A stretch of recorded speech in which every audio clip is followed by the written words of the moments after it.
আসসালামু আলাইকুম। আজ আপনাদের সাথে শেয়ার করব কিভাবে আমরা পেজ বা আইডি থেকে ইস্যু রিমুভ করব। এটা আমার আইডি, আমার অরিজিনাল কন্টেন্টে ফেসবুক ইস্যু দিয়ে দিয়েছে, কিছু তো করার নাই। তাই কিভাবে ইস্যুটা রিমুভ করব বা করলাম, কিভাবে ইস্যু রিমুভ করার জন্য অ্যাপ্লাই করলাম, সেটা আজ আপনাদের সাথে শেয়ার করব। এর জন্য আমরা কি করব, আমাদের ফোনটা নিয়ে শুরুতেই আমরা ফেসবুক আইডিতে লগ ইন করব। আমি আমার আইডিটাতে লগ ইন করে নিচ্ছি। এই যে আমার ফেসবুক আইডি লগ ইন করার পর উপরে ডান পাশে 3 ডট মেনুতে ক্লিক করব। এরপর একটু স্ক্রল করে নিচের দিকে যাব।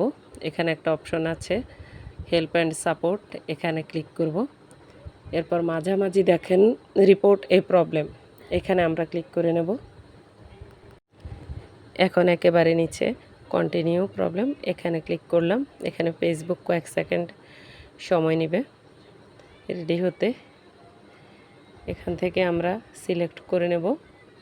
যেহেতু আমার প্রোফাইল, আমি প্রোফাইলেই সিলেক্ট করেছি, যাদের পেজ তারা পেজ সিলেক্ট করবেন। সিলেক্ট করার পর এই যে এখানে যে সমস্যাটা, এটার বর্ণনা দিতে হবে। এখন যার যে সমস্যা, আপনি আপনার সমস্যা লিখবেন, আমি আমার সমস্যা লিখব। এভাবেই সমস্যাটার বর্ণনা করব। এরপর আমরা যেখানে ইস্যু, সেখান থেকে আগেই একটা স্ক্রিনশট দিয়ে রেখেছি গ্যালারি থেকে, সেই স্ক্রিনশটটা অ্যাড করে নেব।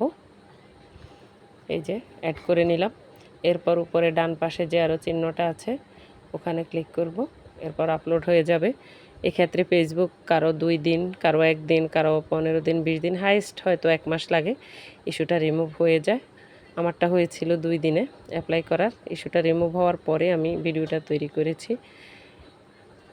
এই ভিডিওটা যদি আপনাদের ভালো লেগে থাকে তাহলে অবশ্যই লাইক, কমেন্ট বা শেয়ার করে পাশে থাকবেন।